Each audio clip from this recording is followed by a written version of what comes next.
Good morning, one and all. I see Abhishek Raka, Chairman, Ratlam Branch of CIRC of ICI. Welcome on behalf of Professional Skill Enrichment Committee ICI. I welcome all the participants in today's webcast on the subject Skillful Costing is a Powerful Art. I welcome to today's resource person CA Abhijit Sanjgiri and the event enablers from our Ratlam branch secretary and all other members present over here. I request our secretary C. Ankitji Barmecha of Ratlam ICI branch to just give brief introduction of today's speaker CA Abhijitji Sanjgiri sir. Over to you Ankitji. Thank you, Abhishek. CA Abhijit Sanjgiri is a CA with experience of 35 years. And in speaking, he has experience of 25 years at the professional forums. He is currently at present, he is president of Professional Speaking Forum of India, Mumbai chapter. Abhijit sir has learned by communication formally from the Australia and Netherlands. Thank you. Thank you Ankitji. Without taking much time, I request Sanjgiri sir for his very beautiful deliberation to us. Over to you, Sanjgiri sir. Thank you. Thank you. So, the topic which we have is skillful questioning, the art of skillful questioning for effectiveness. And all of us in our personal lives and in our professional lives need to ask questions, and the questions will determine the answers we will get. Looking into the future, it will be all about mastering prompt engineering or prompts or questions that we ask all AI tools like ChatGPT, Meta, the DeepSeek. So earlier we used to what we call Google information, or maybe ask questions to Google or whatever other engines were there. And now we get that specifically curated from the AI tools, which scans the entire net and curates it for us, so it saves further time. The point is, if you ask the right questions, you'll get the right answers. And that's why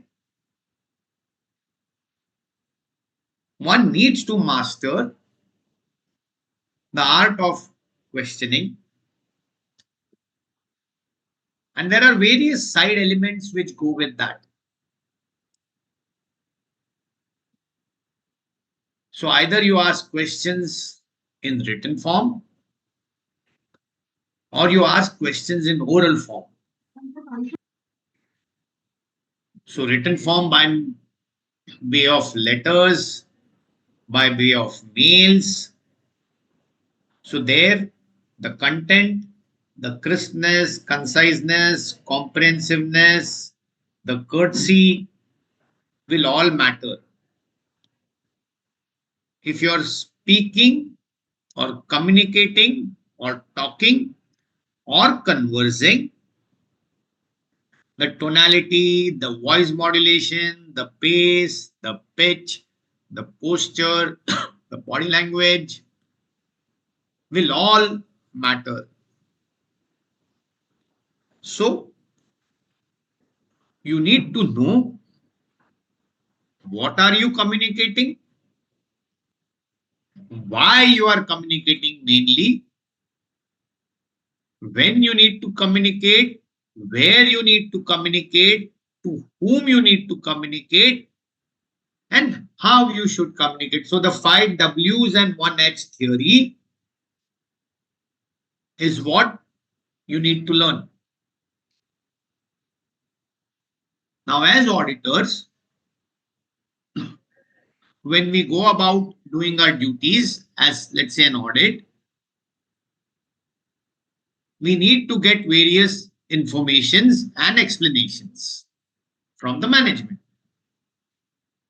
And we say we have obtained all the information and explanation which to the best of our knowledge and belief were necessary for the purpose of our audit.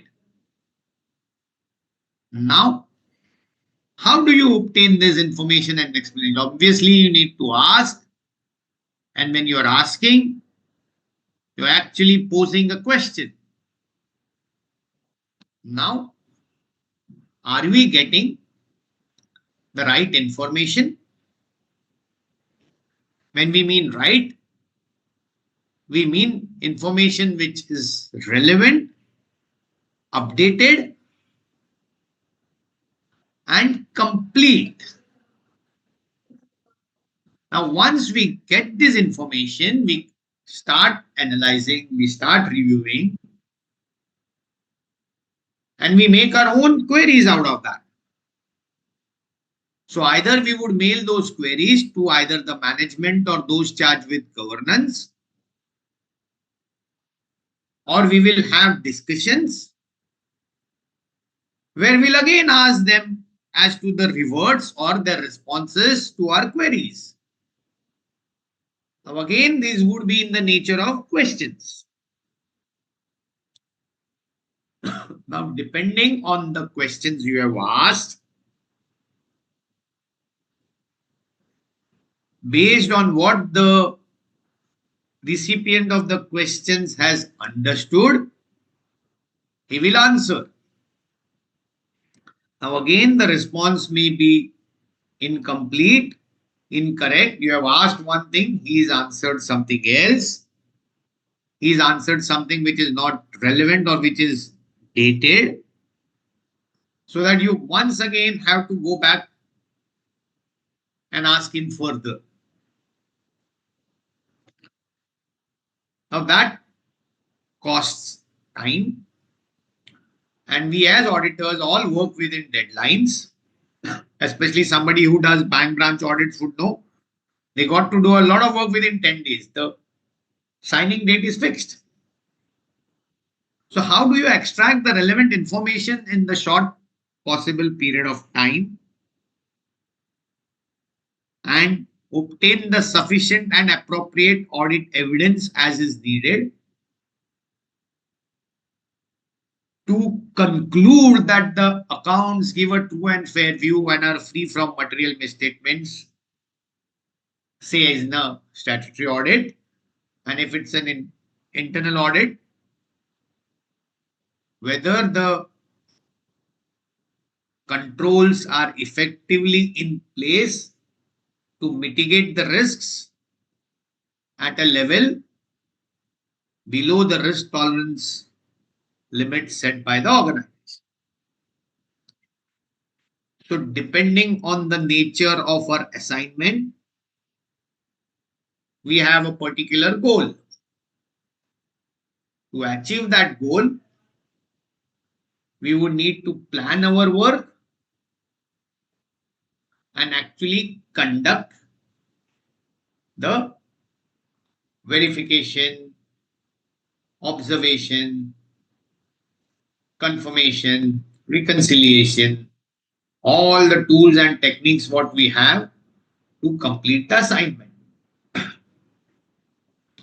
And in doing so, we may be discussing with various levels of the organizational employees or their consultants or their experts or their outsourced resources. And whenever we talk, whenever we converse, whenever we speak, whenever we communicate, one of the most common ways of doing it is questioning. And depending on the effectiveness of our questions, the timely and the correct, concise, crisp, comprehensive, and complete rewards that we get will all help us in efficiently and effectively discharging our duties. So that's where the importance of questioning in our day-to-day professional lives. So having set the context, let us now go and see some aspects of questioning. So have we really thought about the questions we ask? And when we say, have we thought, is have we done our homework? Have we done our preparation? Are we very clear? Do we have complete clarity on what is the outcome or what is the purpose? And I'm giving an emphasis on the word purpose. What is the purpose of my asking the question? So why am I asking a question? The question is asked to elicit a response. And the question which is asked should elicit the response, either positive or negative or informative or clarificatory or of whatever nature it may be, which should directly be in sync with the question. So the answer will depend on the questions we ask. Not necessarily the answer will depend on the question we ask, because the person to whom we have posed the question may not understand it or may not want to give the information. Or maybe he may not have access to the information, so you may not be asking the question to the right person. We have seen in various cases in our audit, and all of you who are auditors would agree, our assistants or juniors would have found various queries. And when we take up these queries with the management would come with some information, some evidence, some documents, which would make the query irrelevant and would necessitate that we drop the issue. One is, why does that happen? One, maybe your juniors are not trained and have not asked the right question, or they have not asked it to the right resource. The right resource may also have the necessary input to give, but he would have concealed it for whatever reasons. Now, if you go with the same query at a higher level, and maybe you have a senior manager or a director or a partner asking the query to that senior organizational resource, the answer would be different. Now again, that's an unnecessary consumption of time which could have been very well avoided. So one, we all know that answering the right question is key, which not only saves a lot of time, a precious time which has a cost, it also helps us in discharging our duties more effectively based on the quality of responses we get. Now, as auditors, do we ask questions that build trust? And maybe if it is an internal audit, are we asking questions that spark some insights? Because we have to give wisdom in an internal audit. It's not just data and information and knowledge. Knowledge is available in plenty now in this era of AI.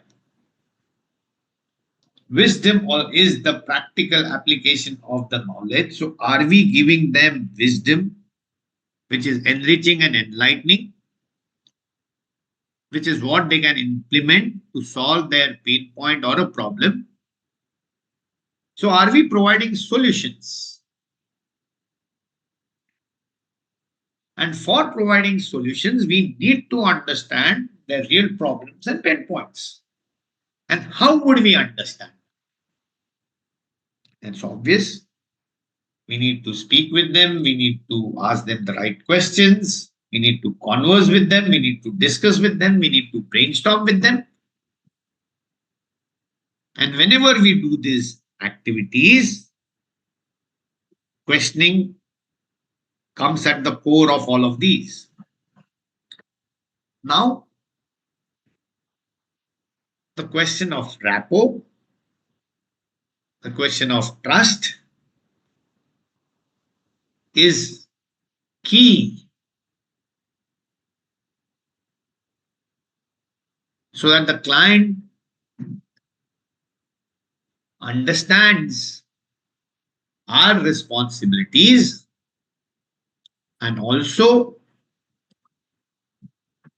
understands that the information which is parting will be confidential and will not be misused. So building trust is key. And at the same time, we need to maintain a balance between building trust and doing any activities which affect our independence or leads to a conflict of interest.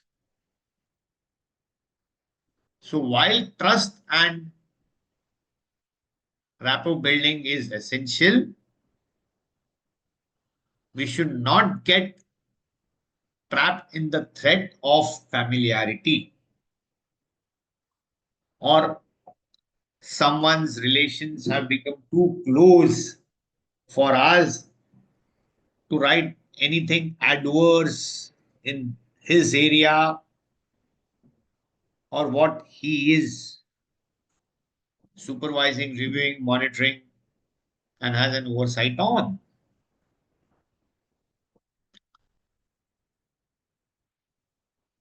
PPT is okay. Let me go again and see.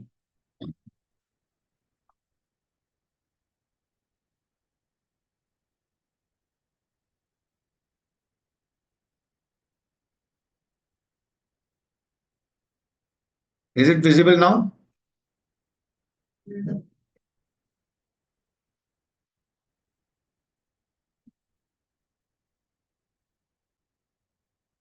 It's visible now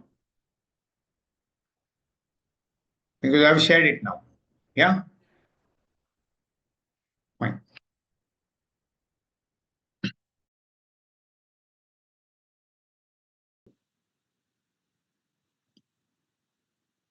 Questions lead to conversations, lead to discussions, lead to sharing of information and knowledge, lead to interactions, lead to debates, lead to dialogues. And all of that builds the quality. So let's say you don't understand something. Obviously, you ask. When in doubt, you clarify. Now, clarification is distinct from questioning. Clarification is also a part of questioning, But clarification is on existing information which is on record, of which you are only confirming your perspective of the knowledge that you have on the issue. So you are just validating what is already there. While questions may be forward looking, and questions may lead to insights. So questioning is more broader, of which clarification would be just one part. Now, what would be the framework for asking questions? And there is a framework called the 5C framework, which first talks, the first C is the context, the background. So when we say understanding the entity and its environment, we have a standard of auditing 315. So set the context, understand why you are asking the question, the purpose, the intent, the desired outcome. So when you are clear, you are certain. And when you are certain, you are confident. And we are confident, you would have the courage. And that courage will spark the curiosity to be creative, to think critically, think out of the box, have diverse views and perspectives, think of the endless possibilities which can happen, and then that just broadens your vision. Then you become clear yourself on what the issue is, and you clearly know what the solution could be, either yes or no, or maybe in between, whatever. To set the right context. Once you have set the context and asked the question, listen, observe the opposite party. Maybe you call him the auditee, the SSE, the client, the customer, whoever will give a lot of non-verbal cues also. So if he is bluffing or lying or concealing either the complete information nor some part of information, the non-verbal cues may show that. And based on the cues you get, you need to be flexible and adaptable to do a course correction and then ask the right questions. So calibration is the adaptability based on the responses you are getting as you start questioning.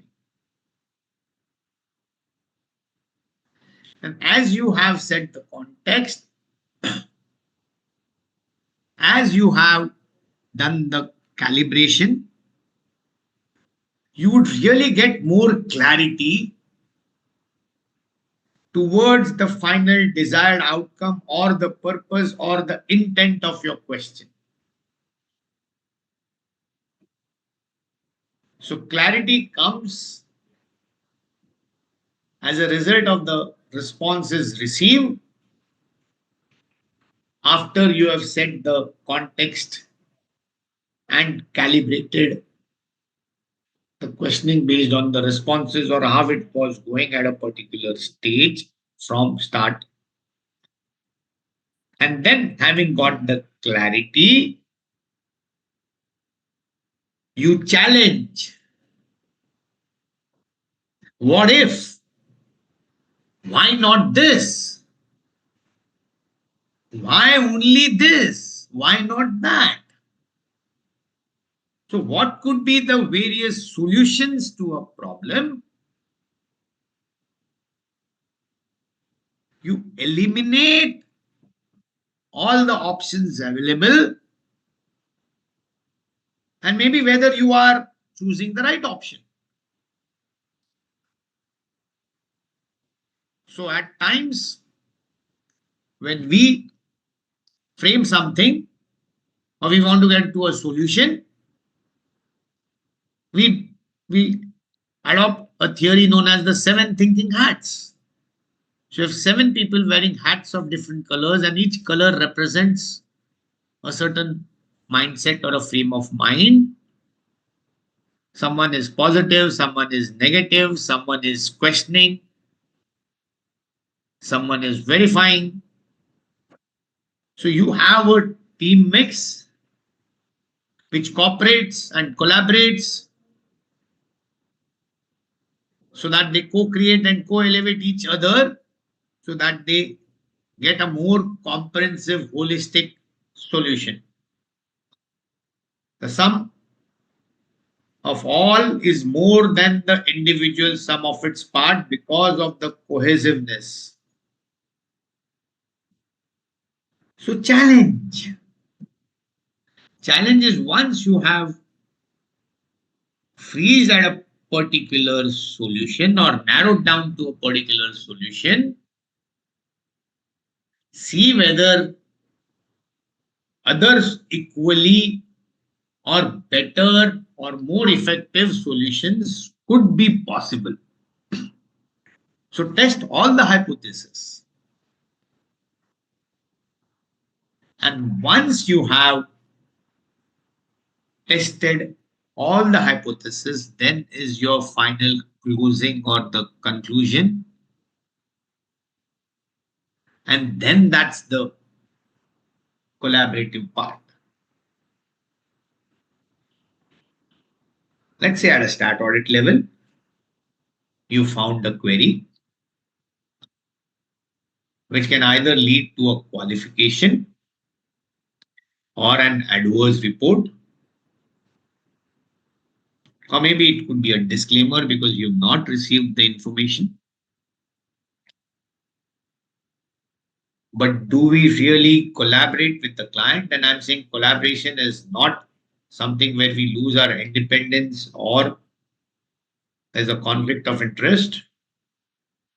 We're collaborating with him in the manner required by our standards to send him a communication as to why you intend to qualify, what you intend to qualify, so that he gives you the necessary response.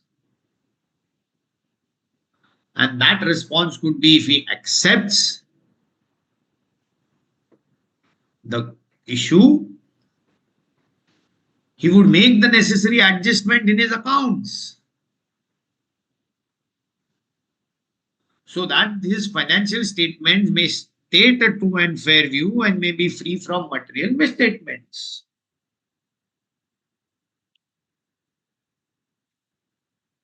Now, if the changes are done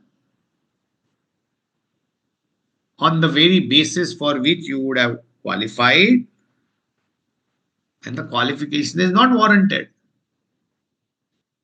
If the information was not given, which was material, and now the information is provided, the disclaimer goes.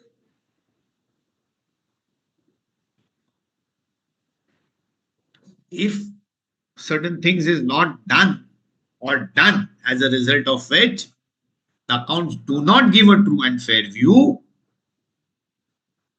then if these corrections are done,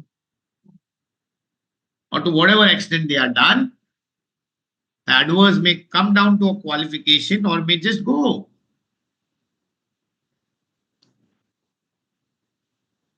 If you're doing an internal audit, when you issue a report, You give the risk, you give the impact, what would be caused if the risk were to materialize, and based on the risk and the impact, you give a risk score which could be high, critical, medium, moderate, low, very low, insignificant, whatever classification you give it on whatever scale, and you state who the risk owner is and what is the risk mitigating action needed, against which you are actually questioning the SSE to give a response. And then the SSE gives the response, and if the response is good enough, it's good to go. If the response is in a manner which changes your observation in any manner, then the observation needs to be redrafted. So either way, the 5 C's of the context, the calibration, the clarity, the challenge, and then the collaboration to conclude and close effectively, so that the stakeholders who are concerned with your end use report take the necessary, appropriate, and suitable decisions. And that's what is the basic purpose and requirement of audit. Whatever audit is there, you're meeting the purpose. So you're doing a valuation assignment, you're doing a stock verification, you're doing a litigation management claim as consulting, a tax representation. It's all about asking questions to your client, and maybe if you're representing at the court or a tribunal or at a commissioner level, either for income tax or GST or whatever, you will be asked questions and you'll have to respond.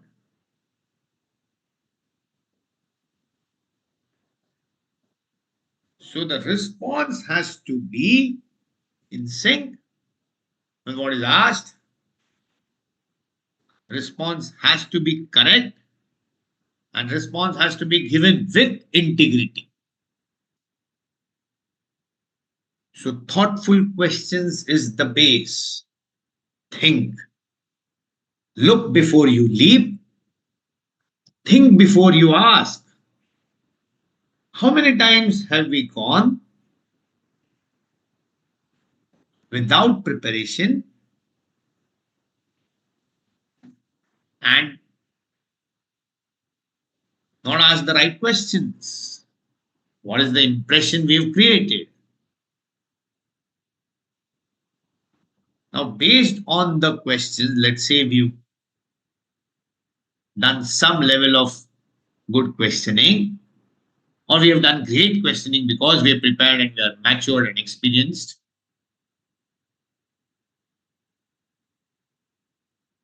And the SSC gives his reply so fast that you just can't digest it. So, are you, with his permission, recording the interview or recording the conversation?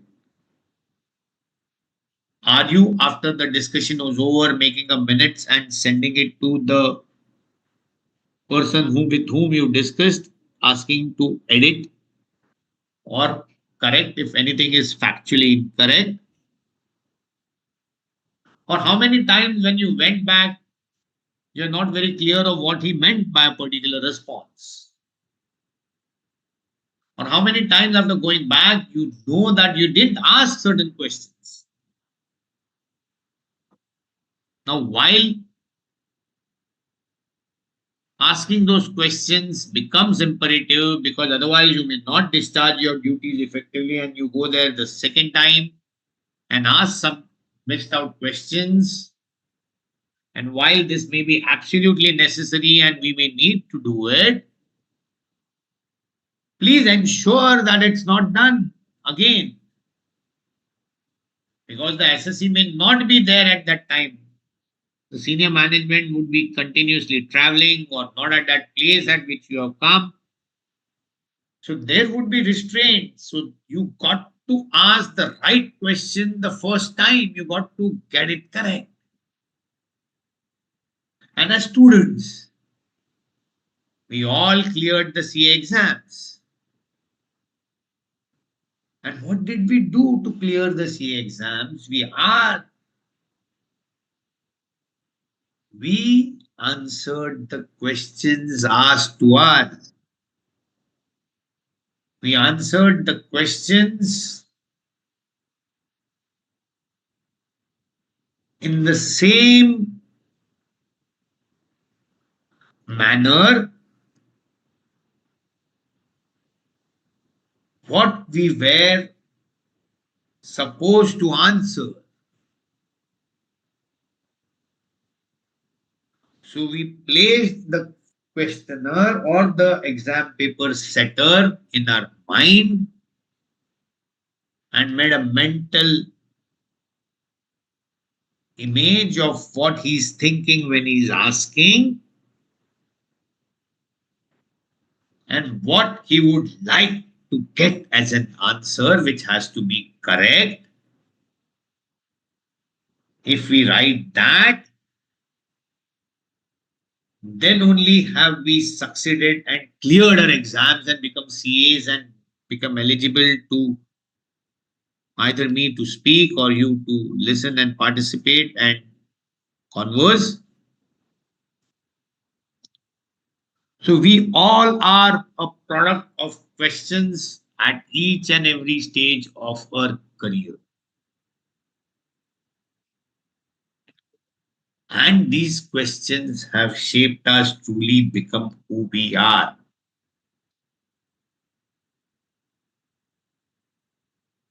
And questioning can be a real game changer. If you ask the right questions and if you get the right answers, the conversation builds credibility and trust. There is an openness, there is a transparency, there is a liking, and you do business on an edge to edge level, a human to human level, on a heart to heart connect level.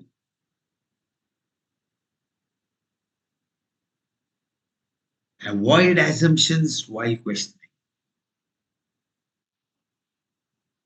Don't come up with some baggage or some opinions or some biases.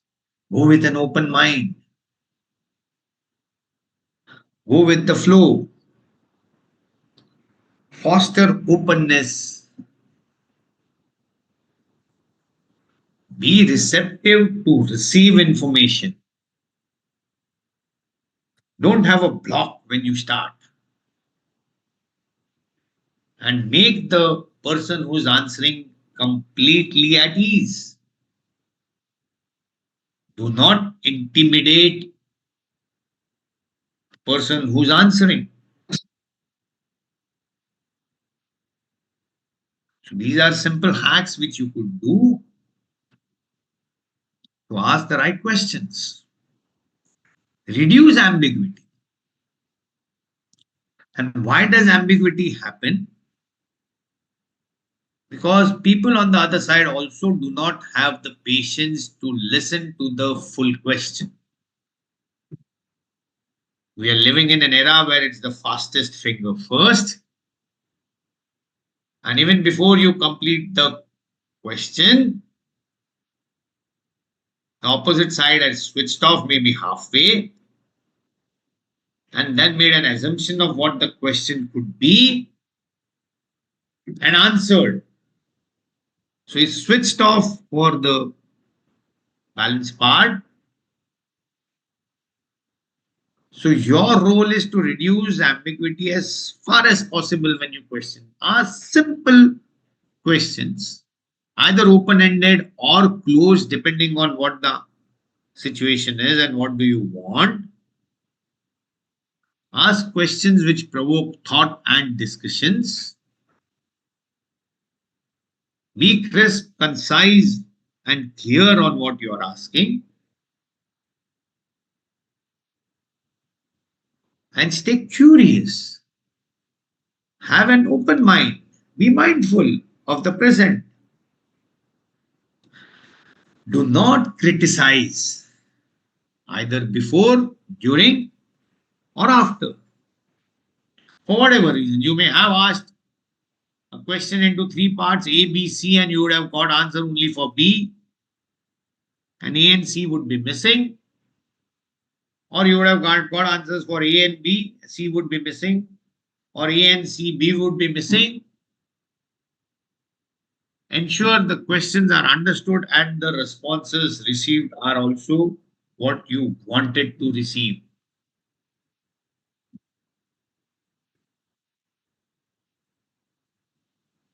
The questions leave a positive, lasting impression about the competency, about the maturity, about the intellect, about the experience and the expertise of the person who's asking the question. It shows his depth of knowledge. Basically, whether he's going a inch wide and a mile deep. So whether he's going right to the root cause or going right to the basics or the fundas of it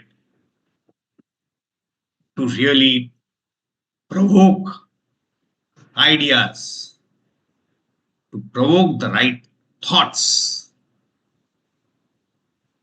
so that you could effect the right change which is needed. Now, if you're a stat auditor, there's no change because it's a specific regulator driven agenda. If it's an internal audit, which is all about best practices and insights, you may take the stand. So, for horses, for courses, a stat audit or any other internal audit, the process would be different. So, the end result is the same or almost the same in all cases.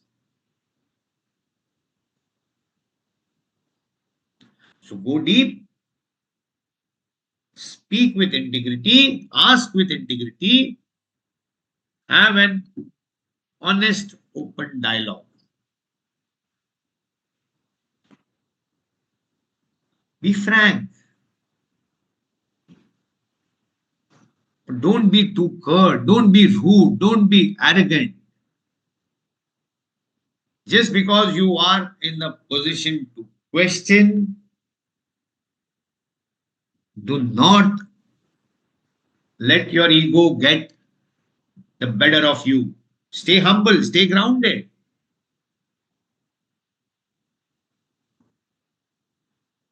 And at times, when your role is to provide solutions, in some cases of audit, provide the necessary solutions so that a client does the relevant change.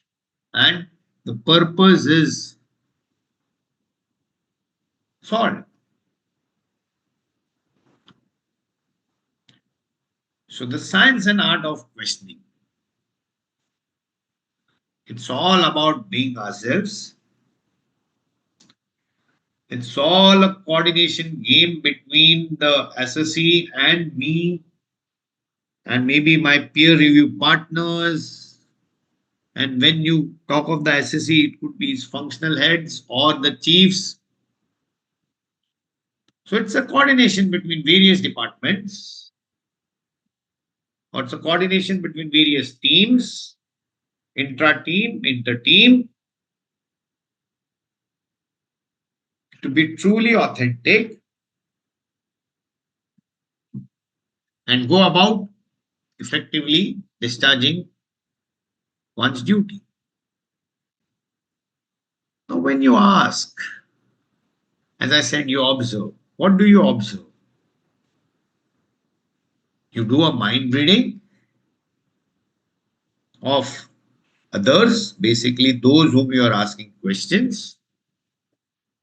And do you do a self reading? How many of us really do a self reading? A mind reading, I can understand you're asking a question to a particular person. You would like to go in his mind and know why he thinks the way he thinks, why he thinks right now the way he thinks. It might depend on his background, context, mood, pressure, whatever. So, reading of mind of others, reading of the minds of self, and post all these readings, finally you need to decide. You need to decide what is to be done and how it is to be done.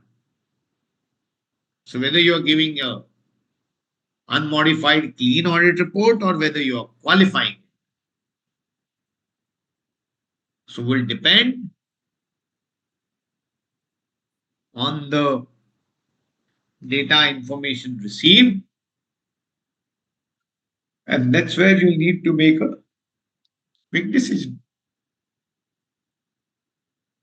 So what is talk? Talk is a corollary of questioning. And talk, I use it as an acronym. And when I use it as an acronym, talk, I talk of T, which is the topic. I talk of E, which is the ask. L, which is the levity, which is both of humor and warmth. And K stands for kindness. It's all about the subject matter. It's all about ask when in doubt, when you need help, or when you need additional resources, both in terms of manpower or organizational support. And are you questioning them with a warmth and humility that makes you approachable and answerable? And that is further compounded if we are grateful and we do it with a kind, noble heart.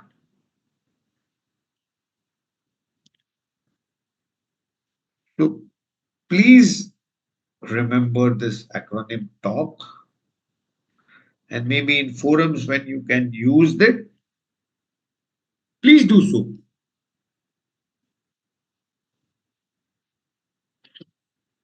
We talked of prompt engineering, which is a new line all by itself now.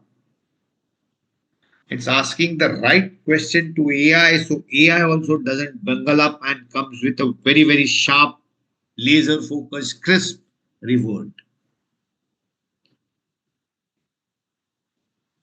Dig deep, do deep research, 1 inch wide and an entire mile in to go right to the root cause and be fundamentally very strong. We discussed the 5 why rule plus the 1H: why, where, when, which, what, and how. That's basically what we call a root cause analysis or peeling the onions. The root cause analysis makes you a much more evolved auditor in the sense you're very clear of the fundas, why a thing is done, not because it needs to be done. It's because there may be a great idea sparked in some person whenever this was done who was much forward thinking ahead of his times. And at that time, it was nothing but an innovative invention. There is a classic internal audit theory called cow fell in the ditch. When the cow falls in the ditch, the first thing you do is to get it out of the ditch. The second you do is to find out why she fell in the ditch. The first is get her out. Second, find out why she fell in the ditch. And third is do all actions to ensure that she or no one falls in the ditch again. So that would mean repairs, corrections. Are we doing that? Or are we just pulling the cow out of the ditch? So when we issue an observation or an error, are we too transactional and just report the error? Or we go deep dive or deep in and really try to find out why this happened. And having said why this happened, institute better controls to ensure that this does not ever happen again. So just remember the cow fell in the ditch there. It's all about risk-based process audit, which is what it should be. It's a risk-based approach.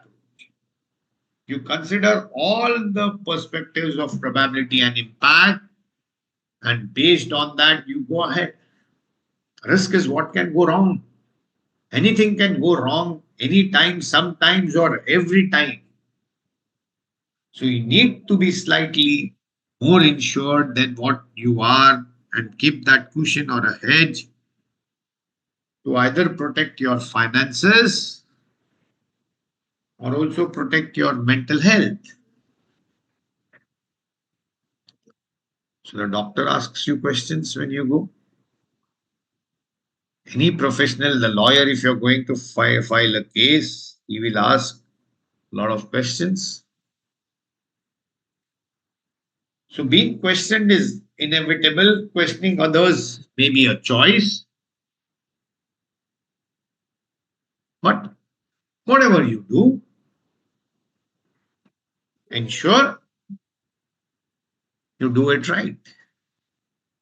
And don't be afraid to ask. There can never be any stupid question. There could be dumb answers, but as far as you are correct,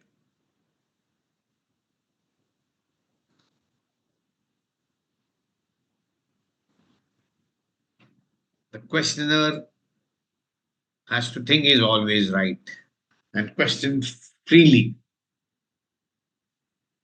Maybe a bit of thought so that he doesn't ask too foolish a question. And if you're unsure, you ask internally, get the feedback, be prepared, and then ask the right question to the external source. So you need to do all of this. The worst is keep quiet, status quo, be wherever you are. This is better if you just blurt out something and the entire world you have spoken to directly or indirectly through whatever communication knows that you are a fool. So better keep quiet at such times.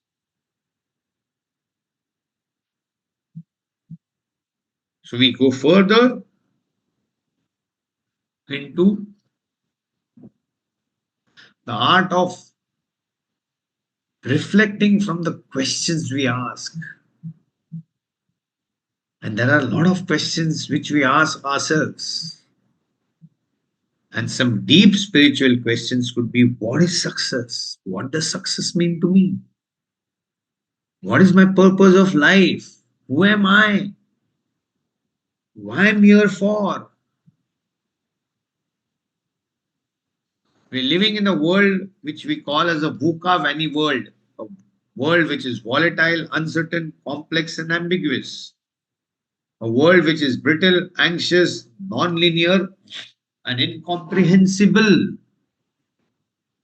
And when you're living in this world, you need to adapt, you need to flex. You need to ask yourself periodically by questioning, by reflecting, by introspecting whether I'm doing the right thing on the right path.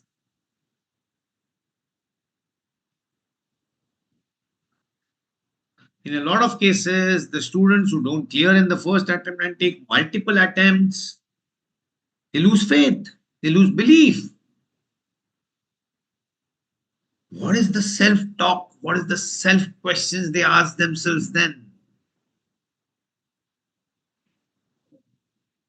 A person who's depressed has negative thoughts. And what are thoughts? Thoughts are those ideas which come up to you. So, how do you improve the quality of your thought? Because thoughts lead to behaviors, behaviors lead to actions, actions leads to habits, and then these habits will lead to again a vicious circle, and you get trapped in those habits. So, how do you build resilience to withstand any shocks? To be brutal in giving self feedbacks. And come what may, I'll not bend down, I'll not go down, I'll hang on, I'll be indifferent to change, I'll be indifferent to pain, and I'll go about my motions without being affected. So, what is resilience? Do we know what resilience is? Resilience is the capacity to bounce forward from any adverse or tough situations that we may have faced or that we face. And we always face challenges.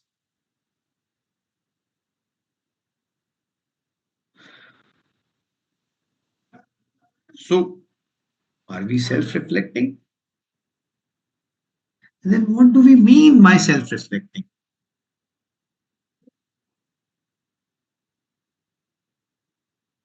And when we self reflect, why do we self reflect? The point is, am I thinking right? Am I questioning myself right? Am I pushing myself right?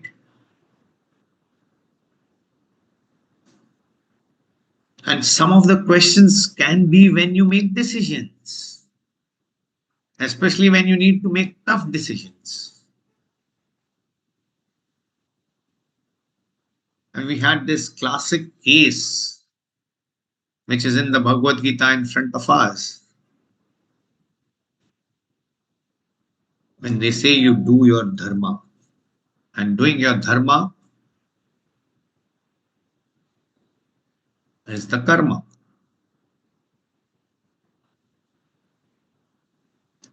So are you reflecting? Are you questioning yourself rightly so that you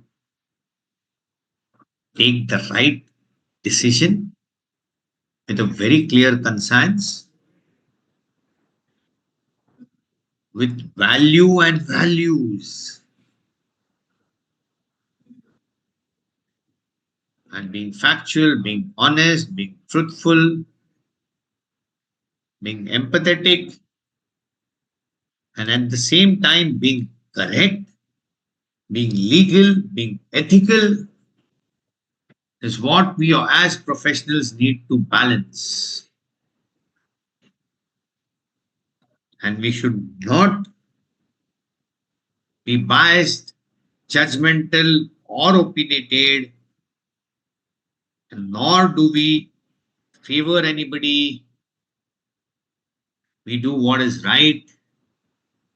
We do our duty and responsibility based on our assignment, and we abide and swear and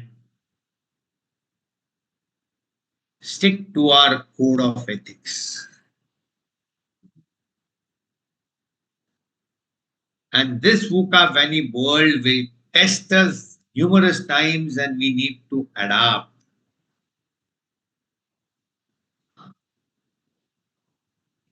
It's been said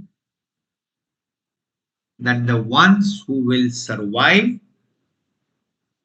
are the ones who are more or most adaptable to change, because change is the only constant in life. And the ones who will survive are not just the fittest, it's only the fitter among the fittest that will survive. So we are now in another level of granularity. And that granularity and that changing world, with the pressures from regulatory bodies, the compliances are increasing, our documentation is being tested like never before, our integrity is being questioned. I think that's the time where you really need to think and question yourself. What am I doing? And am I doing the right thing in the right manner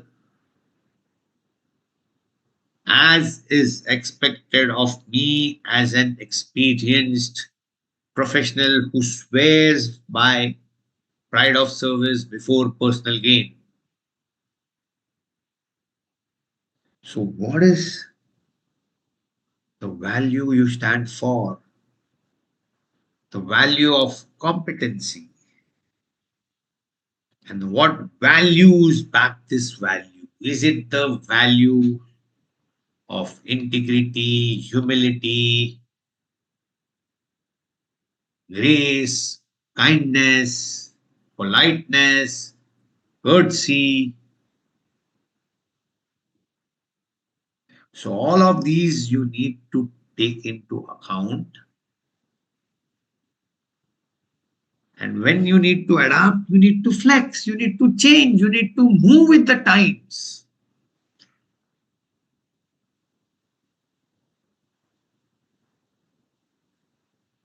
If you don't use AI, you will be left far behind because all others are using it. And it doesn't matter whether you are not using AI, the ones to succeed are the ones who are the early bird users of this technology, who are the intellectual innovators, not the doubters, not the procrastinators, but the ones who plunge into it head on and had a head start. And whatever challenges may come their way, they may do the course correction because they are flexible, they're ready to flex and change. So, adaptability and flexibility are two key areas. So, let's take a break for a minute and then let's come back with more. Any questions at this stage? You can put it in the chat. You can take a break for a minute and we'll just be back and I'll be back. Thank you.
Fine, we're back.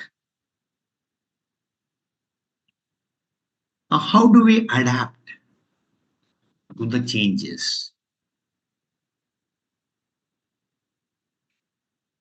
Are we flexible, not just physical, but mental?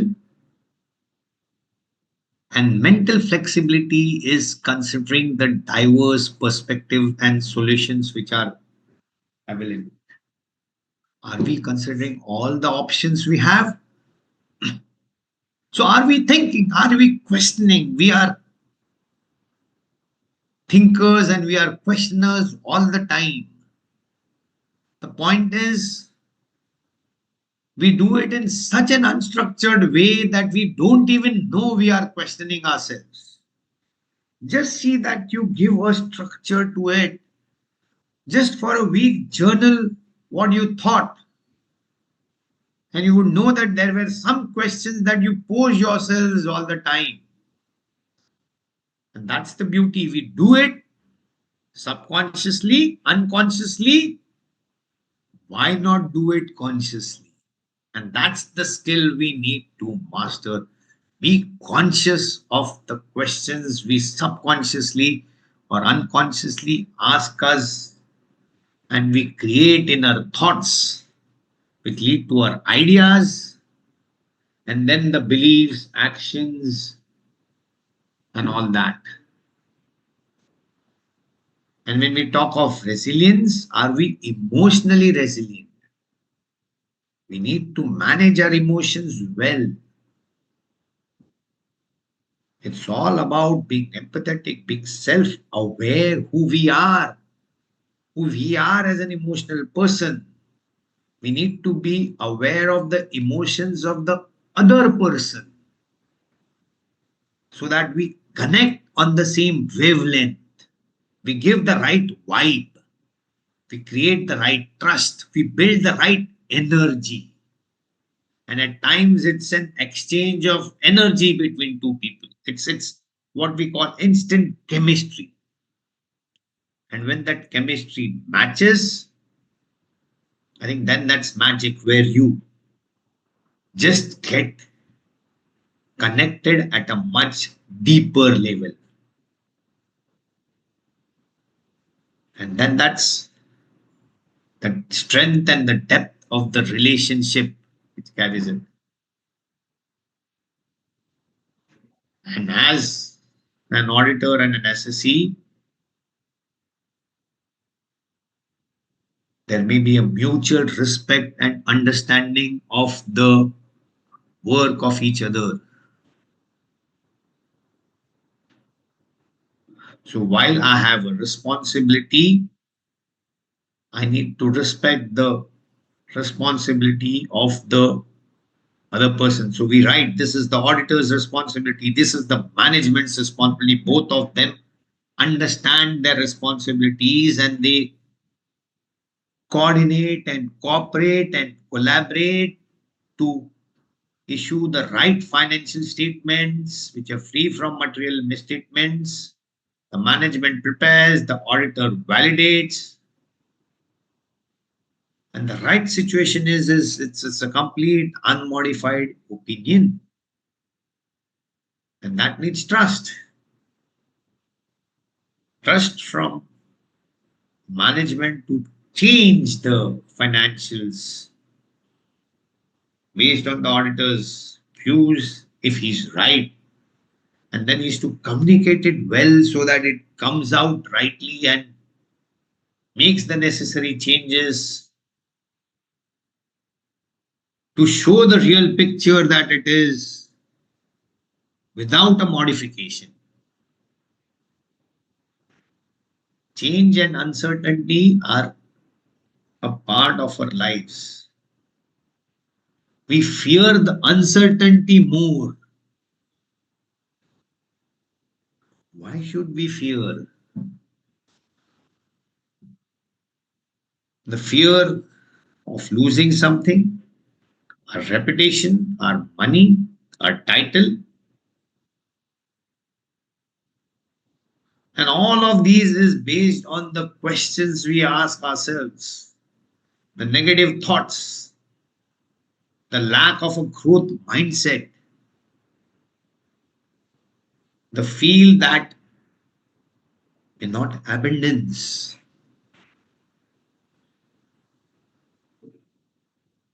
And if we know really well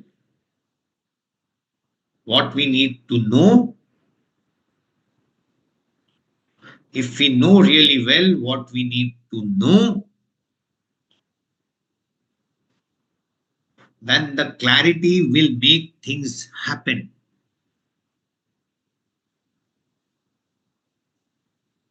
And it happens so smoothly, so precisely, so effortlessly. We feel it's magical, but it should be the new normal.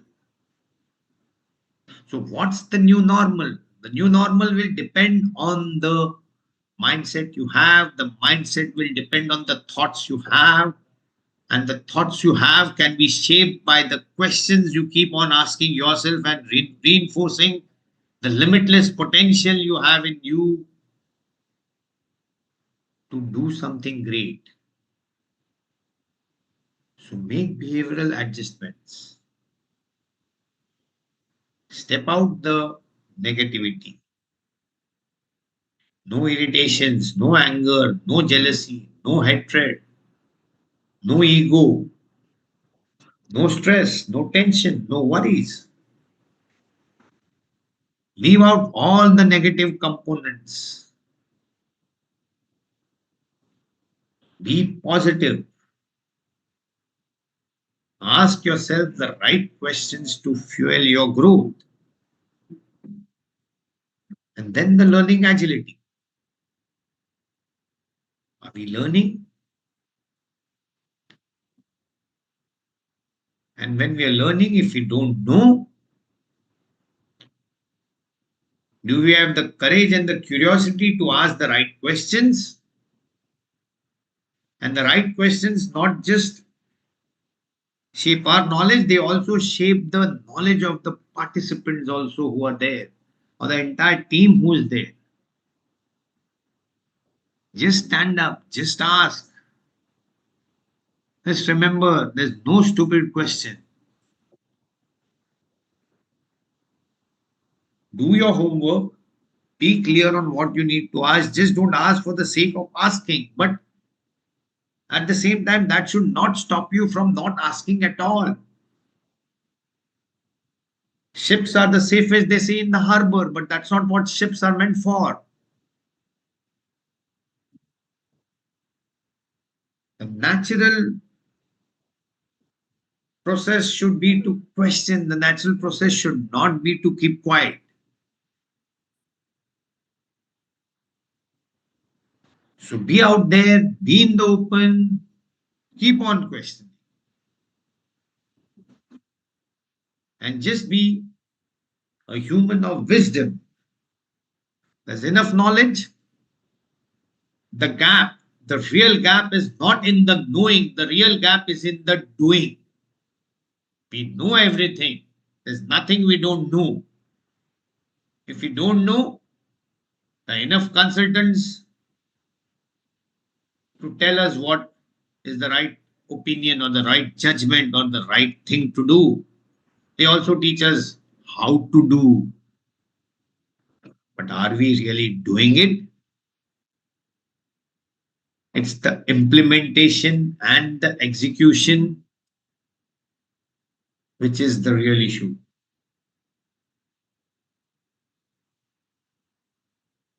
So just keep on asking why am I not executing it well? Why am I not implementing it well? Everything in life, if it is broken by the question of why, the 5 why rule, you go down to the basics, you will understand the root cause, the root evil. And as the cow fell in the ditch theory, you not just get the cow out of the ditch, You find out why she fell in the ditch and do all things to ensure that she does not fall in the ditch again.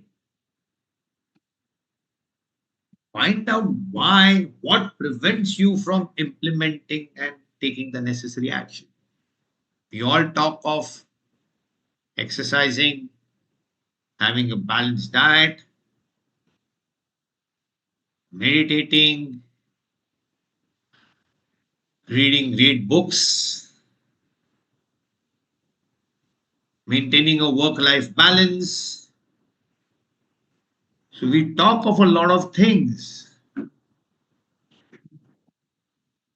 We know them, but we don't do them. And that's because we lack the willingness, the commitment, the sincerity, the discipline, and the dedication. Then why do we lack this?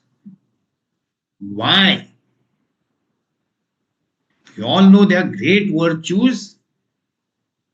Question yourself, why are you not committed enough? Why are you not disciplined enough? Why are you not consistent enough?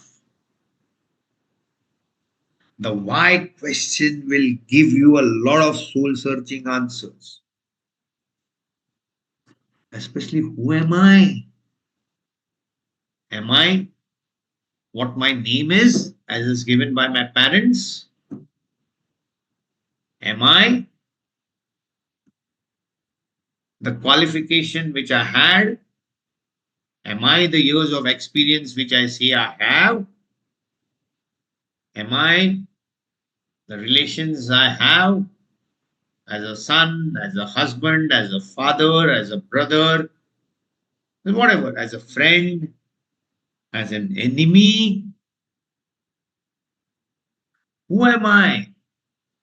Does my work define me? Does my past or my future define me? Who am I? And what does success mean to me?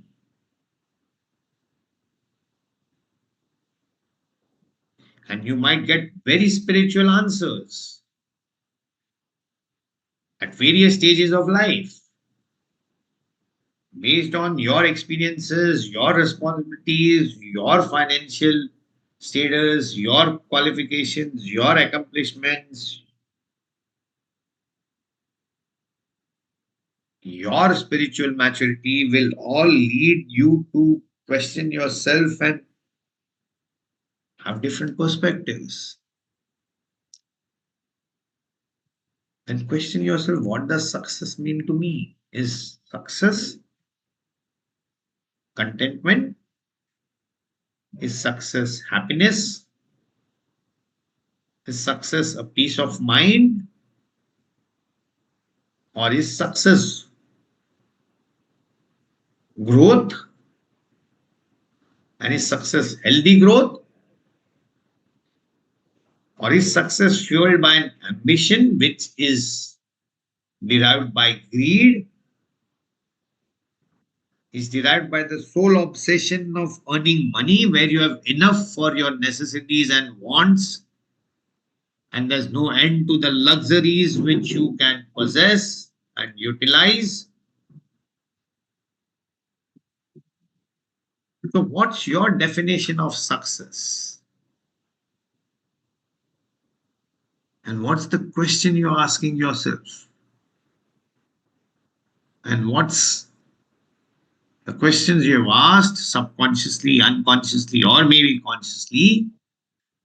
It leads to you having a great peace of mind, a good night's sleep, with a very clear conscience, with a held head high. As an professional, you are bound to commit mistakes. It's not just because you are inefficient, it's because you have a dependency on a lot of other professionals, and there is a limit to how much you can monitor. You may set the best of the systems, But even we call of Six Sigma, though we have various tools, though we have processes, systems, structures, templates, guidances, we are humans and to err is human.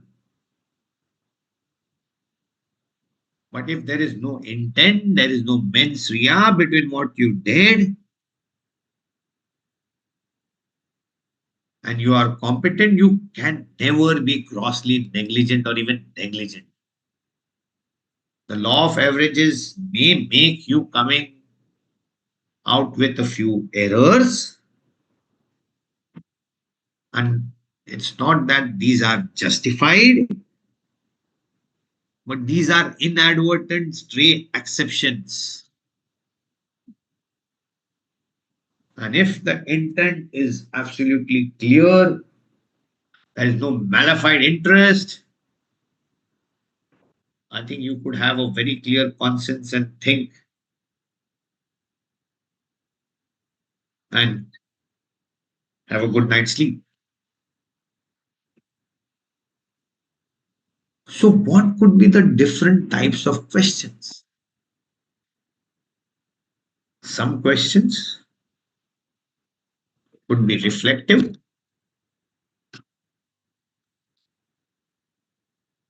Reflective in the sense, how could I have done this differently?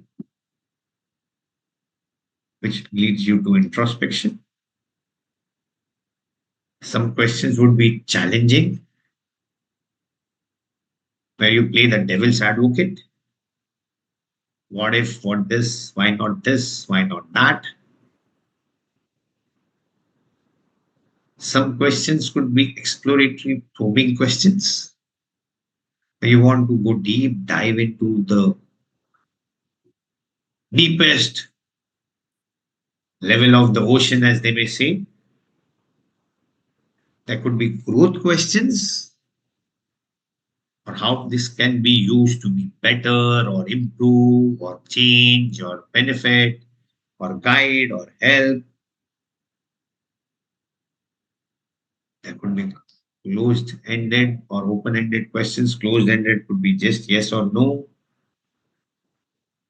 There could be open ended questions which spark conversations, dialogues. And there could be good questions. All questions are good. Then what are bad questions? Bad questions are questions which may be made just for the sake of questioning, based with ego, based to hurt, based to humiliate, based to embarrass, with an ulterior malified motive and interest. If that's there, then it's bad, real bad. Self respect, specific times for a regular assessment basis, you question yourself. And based on those questions, see what patterns are coming out. Whether you have any biases in questioning which can be recognized. As a result of this, what are the outcomes? Evaluate that. Are you creating the outcomes you desired, or they are sub-normal outcomes? Do journaling. Write down what questions you asked yourself, what were the answers you got, and you'll be pleasantly surprised when you read those journal a year or two down the line. And take feedback and reviews always. You're questioning self, you're questioning others. Is this the right way? Take somebody else's perspective. It's up to you to use it or not. But take it. There's no harm. If finally the choice is in your hands, don't give him the power to make a choice. You are the creator of your own destiny. So question and self reflect. and the decision making. The uncertainty of thoughts due to lack of clarity in thinking is because of the questions of doubts we have in ourselves may lead to a analysis paralysis. We may not take decisions which are needed to be taken immediately. So analyze the situation. See what can be done. Generate multiple options. See what could be the impact of the various options which we have and which we choose to exercise. Then, whatever it is, how do we implement it? How do we plan that implementation? And there's a 40-70 rule. If you don't even have 40% of the information, then don't go ahead. And if you have more than 70% of the information which is needed to complete a task, just do it. You will never have 100%. Start at 70 at least. Don't start below that. Definitely not if you are less than 40. Don't overthink. Don't over question. As a result, you have a block. You face a wall. And then that freeze leads to an action paralysis and then subsequent emotional tolls on your health. So, what do you do? Before you question, pause, respond, not react. Don't jump, don't be impulsive. Take your time. Do not make assumptions. Assumptions are the mother of all goof ups. Don't have any biases. Especially, we have a lot of unconscious biases. Please avoid that. Think critically, think creatively. How could I do that differently? And you always have the past experiences of self, the power of the AI to curate all of that, your experiences plus the AI power. Frame it positively as opportunities. When the going gets tough, it's the tough who get going. Thank God it's Monday for it's an opportunity for you to rise and shine. Think positively. Ask yourself the right questions which prime you for being the best version of yourself. And let these thoughts lead to some insights which lead to breakthroughs, which lead to your transformation. So you show up as a thought leader, a legend, a maestro, a person worth emulating, worth looking up to, a person who's the social media would call a personal brand based on the quality of his work, the integrity, the credibility, the competency, the professional behavior, the objectivity, all those five components of ethics which our institute takes into account.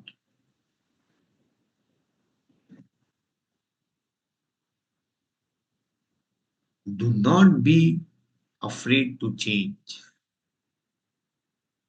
Build your confidence. Do not stay in the comfort zone. Think out of the box. Actively seek fresh new experiences. Be open to experiment. Be open to explore. Be open to collaborate. Work with the young. Reverse mentoring is possible. Work with the Gen Zs, the millennials, and you'll be pleasantly surprised the collaborative strengths of each of these generations could create super magic. So, how do you do this? Do a scenario planning, various scenarios you frame,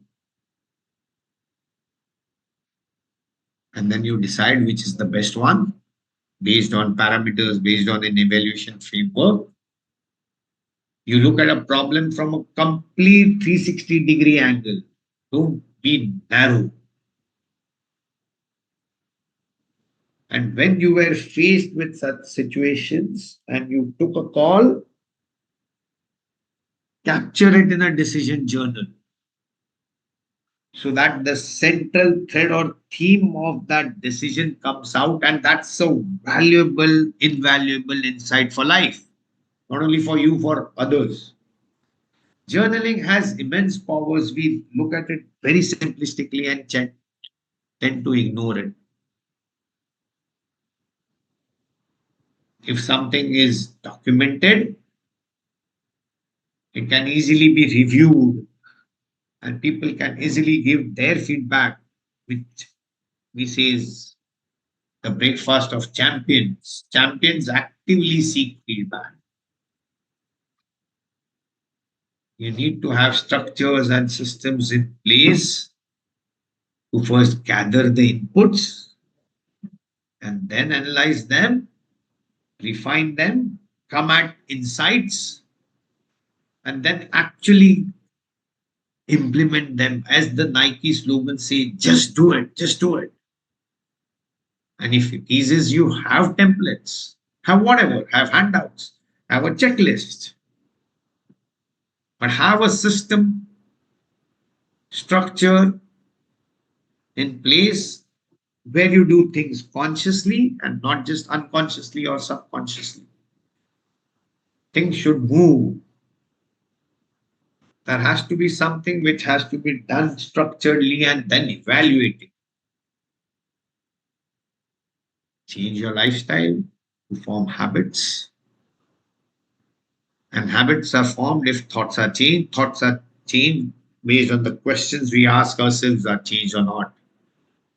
Reflect daily for 5 minutes at least on what have I thought, what have I implemented.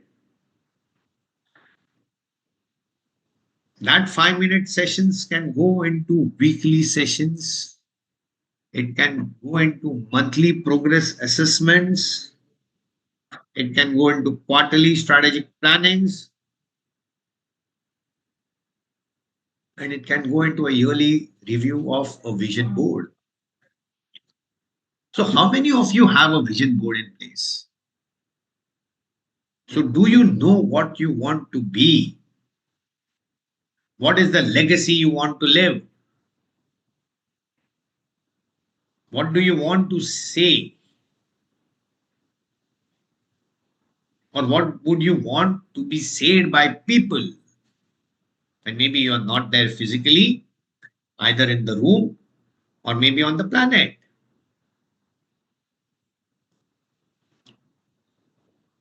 So question yourself, am I doing all the right things to leave the right legacy? So there's a book, Who Will Cry When I Die? Am I dying empty?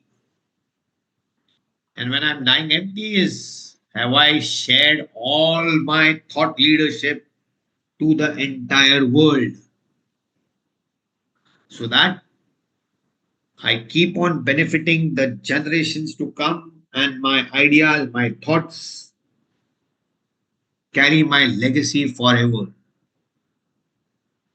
Have I really thought of more clear of that? Then how do I measure progress?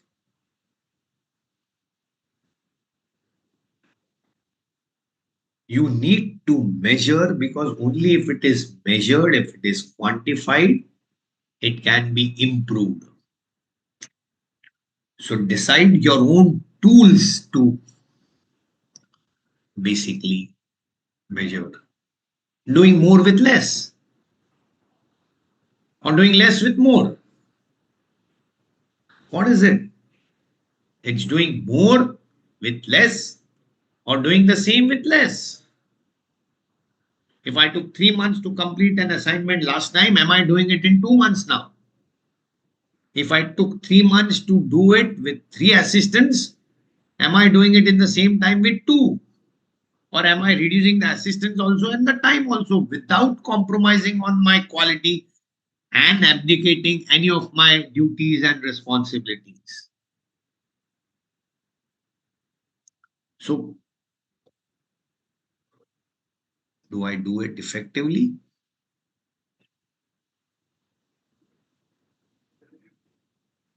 So, how do I measure my progress? Is it on the new issues I bring on the table? Or is it based on how timely my responses or my reports are issued? Or what is the quality of the decisions I take? What is the range of various alternatives I have considered before solving a problem? How I have navigated the volatility, ambiguity, uncertainty, and emerged trumps? How was my confidence level index at the start of the year and maybe at the end of the year? Or what were my stress levels?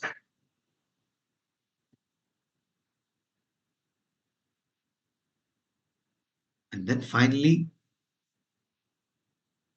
what has my measurement of success changed in terms of measurement throughout the year? So if I'm happy, how many times did I actually smile? How many times was I unhappy?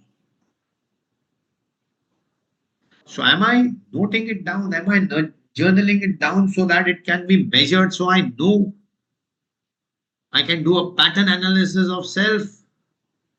I can do a trend analysis of self, of my behavior, and question why I act the way I act and why I should not act the way I should really ethically, competently, credibly act. So, how do I become the person I truly want to become? So, think deep, question deep. And let's conclude. Everything takes time. Rome was not built in a day.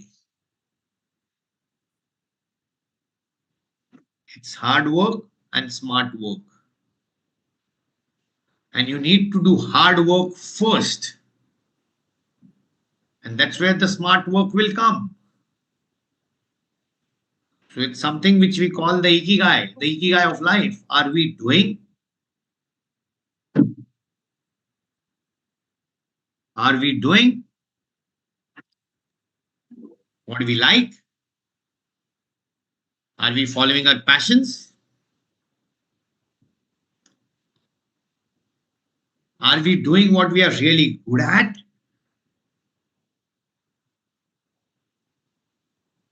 And are we doing something where there's a demand and a respect, an appreciation, an admiration, a recognition of a valued quality service?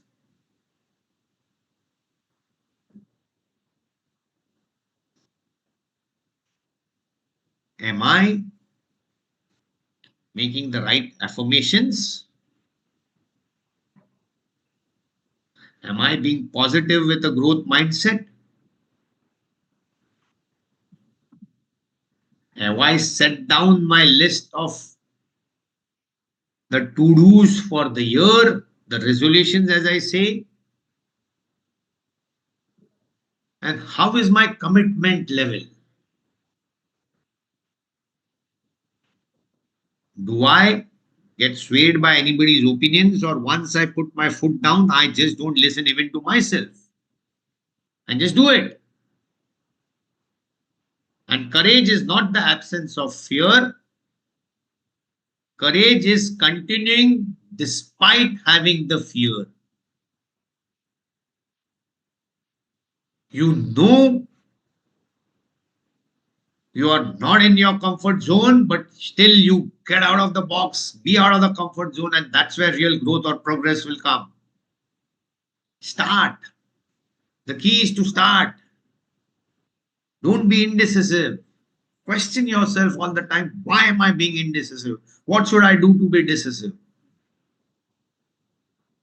The questions you ask yourself determines the person you'll be. And keep on practicing. Move towards perfection. No one is perfect, but one can move towards improvement continuously. One can be a student for life. One can keep on learning, relearning, unlearning. Repetition is the mother of all skills. Luck, they say, is when preparation meets opportunity. So if you're prepared all the time, the right opportunity would come knocking, and then you can't say, I'm not prepared, give me some time. Time and tide wait for no one. So just be consistently doing it at your best. The good is the enemy of the great. So don't just be good. You need to be a remarkable, distinctive, unique professional who brings something exceptional, something delightful, something where you promise but you over deliver. You over promise and then you over deliver. Take feedbacks from everyone, from the juniors, seniors, peers, from family, relatives, friends.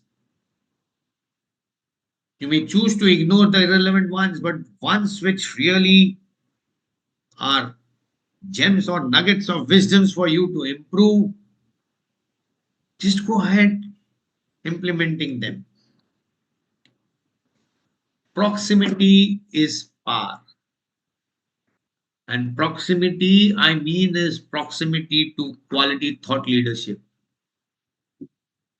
They say you are the sum and the substance of the 5 people you spend most of your time with. So, whom are you spending your time mostly?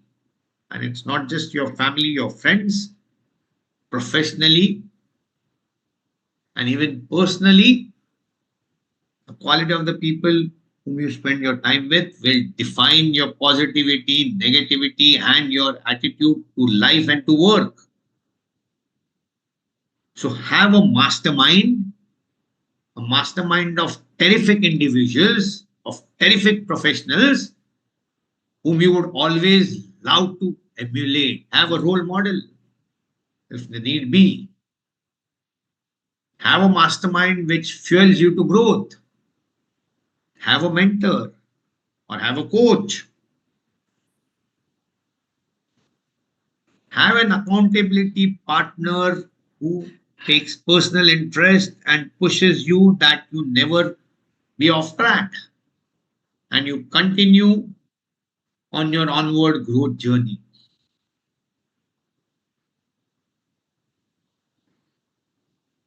There is real power in proximity. So just think deep of whom you hang around with. Now, are they good books? Are they good people? Are they great systems and processes? Whatever you do, are you doing the best and you are with the best? And what are you doing to be a better version and improved version of you every day? Compounding, they say, is the 8th wonder of the world. So are you compounding your growth, personal and professional and spiritual? You may have intellectual skills, but do you have your social skills, your technical skills, your adversity skills, your soft skills to go with it? Think, question yourself. Question yourself all the time. Questioning others is fine, but if you question yourself, then be in the right frame, and you are an enlightened individual professional yourself, you'll keep on asking the right questions to others and see the difference.